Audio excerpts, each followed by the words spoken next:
Hi, hello. Welcome to another episode of Isaiah's Newsstand. It's your host, Isaiah Edwards.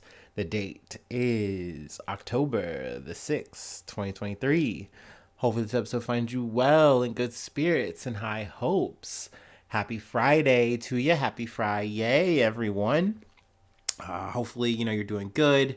You're feeling good. The sun is shining on you. I really hope for that. Or if you like the rain, maybe you're having a nice rainy day wherever you are. However you like to take it. But for me, it's been nice. We're maybe finally starting to get some cool down. Actually, I'm gonna give you a little bit of pre-news. Fun fact: this was the hottest September we've had on record, I believe. That's a little bit of side news for you. So yeah, I mean things are still getting hotter, hotter, hotter, but it's still fall time. It's still getting colder, still getting cooler. I had to wear some joggers today, some full pants. That's nice, neat, huh? But it's been a good day, good vibes. Hopefully the same for you. Let's see here. I will say I had a little bit of a facial faux pas the other night. I was trying to trim my mustache. It's something I don't really do often. I normally just let it get as feral as possible, and then I wind up just shaving it off if I don't like it anymore. But I was like, let me try to line it up. So I line it up a bit, and I realized looking at it, I'm like, you fucked this up. Like, I literally have one side that's just like, my left side is just weaker now. And I went through the whole day like that, and I was so self-conscious. Luckily, I don't think anyone really noticed. But yeah, I was like, you know what, fuck it. Let's just cut this whole thing off. So, there's that. I feel like I look Amish now, which is, kind of a vibe, especially for Ohio.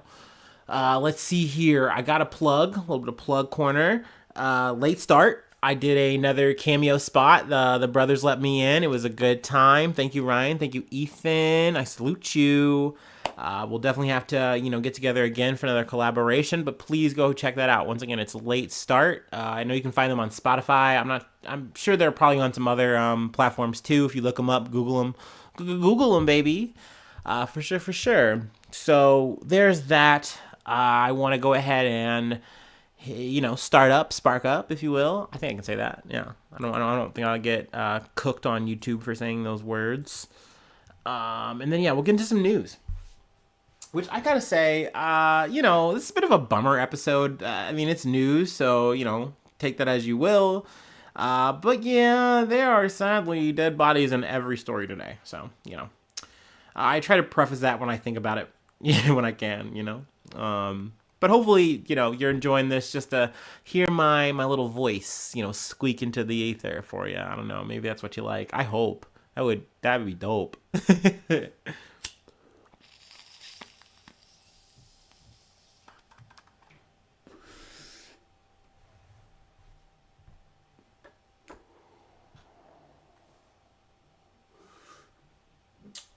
Oh, wee.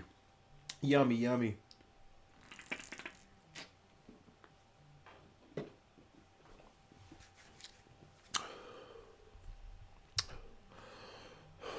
All right.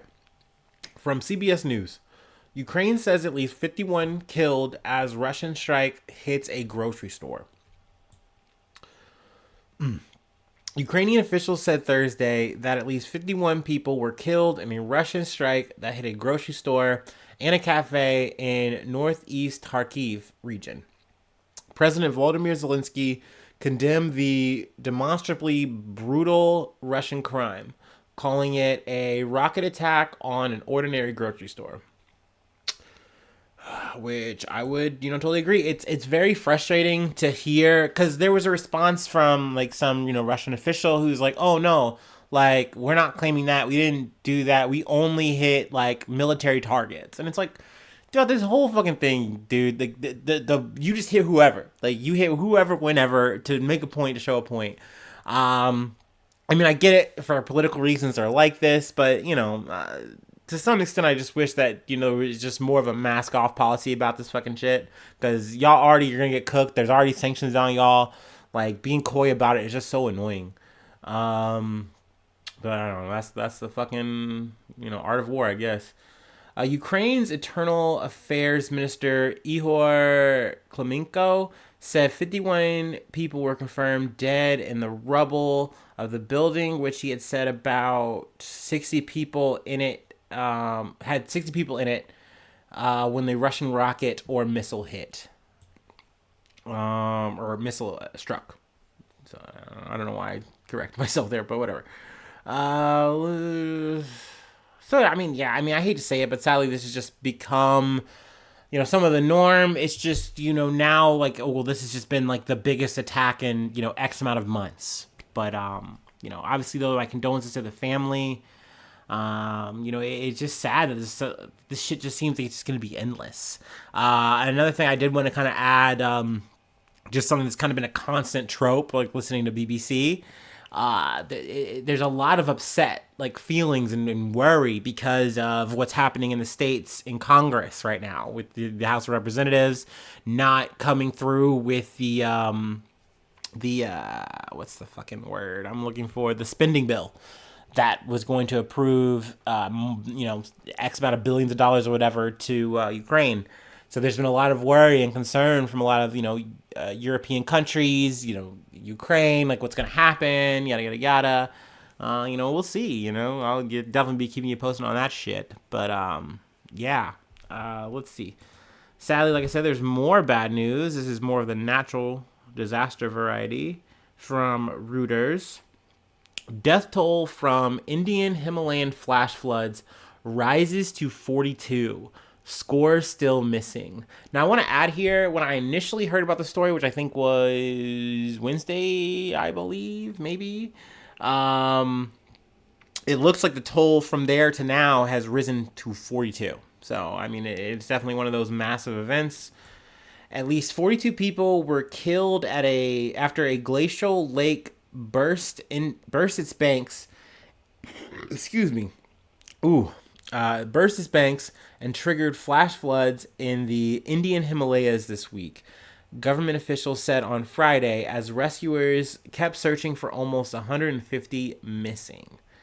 The Lananak Lake in mountainous northeastern state of Sikkim overflowed on Wednesday after a cloudburst triggered torrential rains and an apparent avalanche. I didn't even fucking really realize there was a whole avalanche on top of this, causing major flooding in the Tista River. It was one of the worst disasters in the region in more than 50 years, and the latest in a series of extreme weather events that have caused widespread damage in South Asia's Himalayas, blamed by scientists, but scientists have blamed climate change. Which, that is par for the course. I do believe that. I think we are just sadly going to be just due for more and more of these catastrophic scenarios. And we just have to pick up the pieces until, I guess, we can't anymore? I don't know, until, Daddy Elon sends us to Mars? I don't fucking know, man. Let me see here. No, I think that's it for this one. We have another one from Reuters if it loads. Okay, good. We love to see it. From Reuters, driver may have fallen ill before fatal Venice bus crash. Now, I gotta say, and this is a bit of a mea culpa, because there's been a few of these kind of similar bus crash incidents that have happened, and I kind of realized after covering them, I think I've done maybe one or two, at least as of recently, I'm like, damn, I don't really like doing these, and it feels bad, and I don't know if it feels good to the audience. Like, sometimes I do fall back from doing a certain kind of story, but I felt like, hey, I shouldn't do that too much. You gotta cover the news as it happens, and this was definitely something that I felt that should be covered. But at the same time, like I said, I feel bad when I do pick one and I don't pick two others, that happened, within like 2 or 3 months or so. So, just letting you behind the scenes there, saying sorry. But yeah, let's get into it.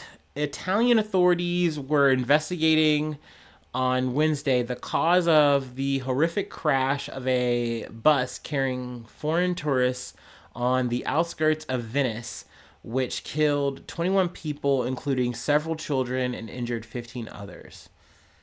The electric bus crashed through the guardrail and off of an overpass late on Tuesday in the Mestre district, slamming into the ground more than 10 meters or 33 feet below and catching fire. The nationality of those killed has now been verified. Venice's prefect Michel de Bari, the local representative of the Interior Ministry, said on late Wednesday. They include 9 Ukrainian citizens, 4 Romanians, 3 Germans, 2 Portuguese, 1 Croatian, 1 South African, and the Italian bus driver. The bus had been ferrying tourists back to a campsite in nearby Marghera after a day out in Venice. The accident happened shortly after 8 p.m. and on a straight and normally very busy road that connects Mestre to historic center of Venice and runs alongside a railway. We presume the driver may have fallen ill. So let's see here. Footage of the accident that appeared also in the national media suggests that a 360-degree investigation is needed, said Dabari. But yeah, I mean, this is just a super sad situation. Apparently, it hit the guardrail at kind of like a slow speed, I think, or even like it seemed like it was almost stationary, but it was just enough, and with the force of everything, just to fall. And then it hits, I believe it's flipped over, and then there's a whole ass fucking fire.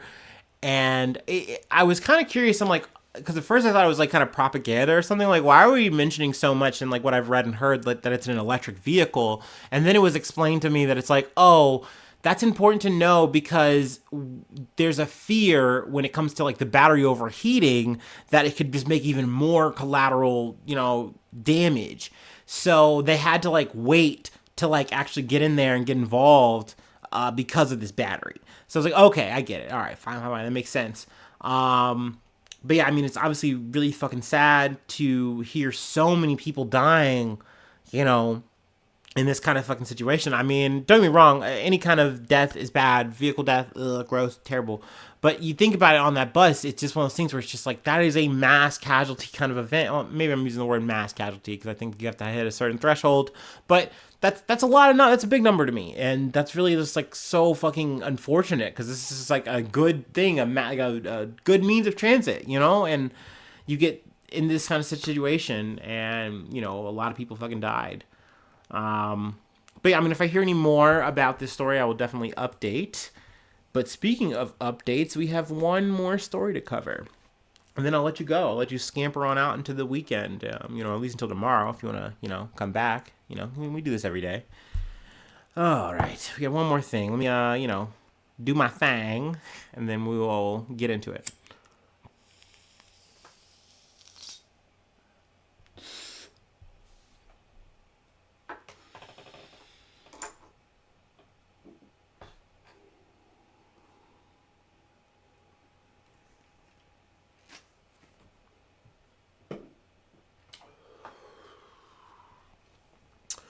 All right. One more to go. From the Associated Press. Prophet of Doom, who wounded 10 in New York City subway shooting, is sentenced to life in prison.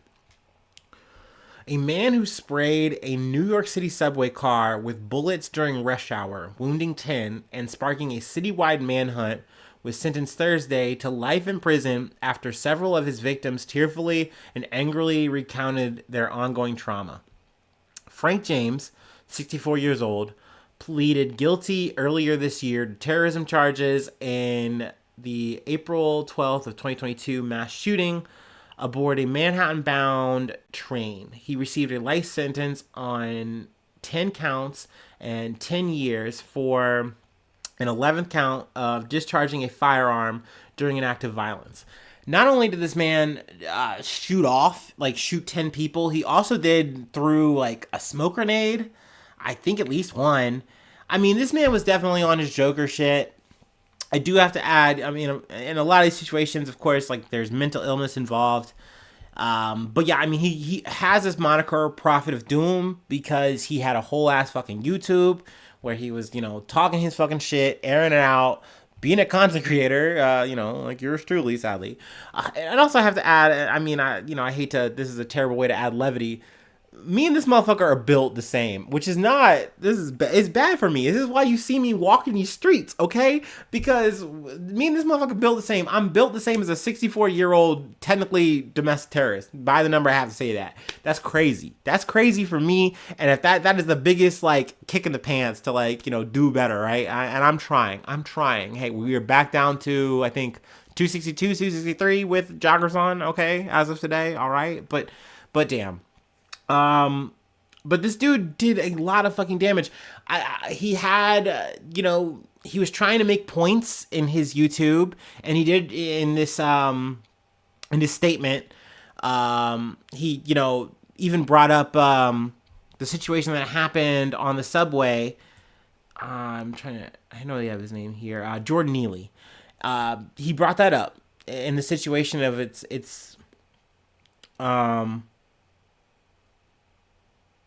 trying to think. I don't know if I really want to even bother quoting, but essentially he talked a lot about the homelessness. He talked a lot about, how there is a lot of racial oppression and a lot of just erasure of, especially black people with mental disabilities. And, I'm seeing myself out on the street. I'm seeing so many others out on the street, and there needs to be something done about this.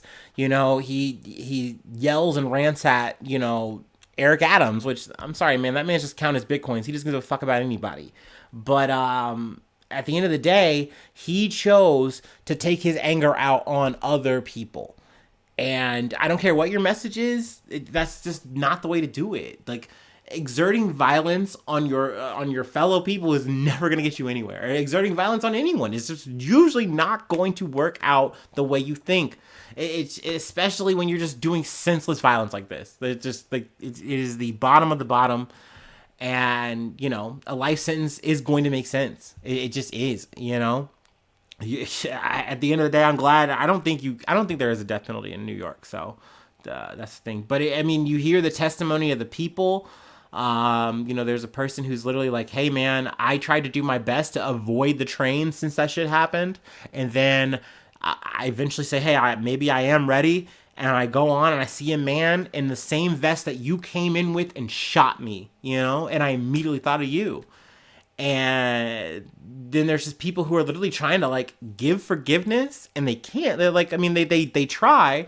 And, fuck it, I'll just read it. Another victim who later identified himself as Fitim Gijigoshi, 21 years old, began to share his own story with words of forgiveness. I don't blame him. He needs help. Then began to sob. I can't do this, he said, walking out of court. He later returned to hear the judge's sentence. So, I completely understand that there's so much trauma. There's literally like emotional and literal physical trauma, because I've said this before. Just because you say wound, I think the mind immediately goes, at least when you're reading it or hearing it, whatever, that like, oh, it's a wound. Like, they're okay. It's good that they didn't die, especially in America, because you're just so almost desensitized to it. But I always remind people that like wounds are wounds. These are like the things that like you only hear about at best, like, oh, doesn't it hurt when it rains? And like you just see the person like shudder or look all like forlorn. Like that's the best they usually do. But like these are wounds. These are things that people have to cover and hide or want to, because it's just like you completely reformatted a person's anatomy with bullet or bullets. So, it's not nothing. It's fucked up. So, like I said, I hate to end on such a shitty ass fucking note, but I guess that is the justice that was served. I don't fucking know, man. It's just feels there's just nothing there. It just doesn't. There's nothing fulfilling in that. But yeah, that is the process we have to go through, and I am glad to at least deliver all of the news to you, as best as I can. But that's the episode. I got to shill a little bit, so bear with me, would you kindly. Patreon.com/Isaiah News if you'd like to support the effort. I do have a Patreon if you'd like to become a newsie. I shout you out at the top of the podcast, say your name, and plug a project if you like. Free ways to hit me up, isaiahnews1@gmail.com. And then I'm on all the socials if you need to find me or the podcast. Also, please subscribe to the YouTube, hit the thumbs up, All the reviews are great. Comments are great. Please don't be a spammer. Oh, I had a spammer. I always have, like, every once in a while on my little Facebook page, someone will spam and they'll talk about a magical spell that they can do. And I'm like, dude, Lord Iguazu or whatever, please go away. And I just delete the message. But yeah, please just be a real person and comment and be positive. Please. Thank you so much. Hopefully I see you soon for some more good news. I love you. Bye-bye. Mwah.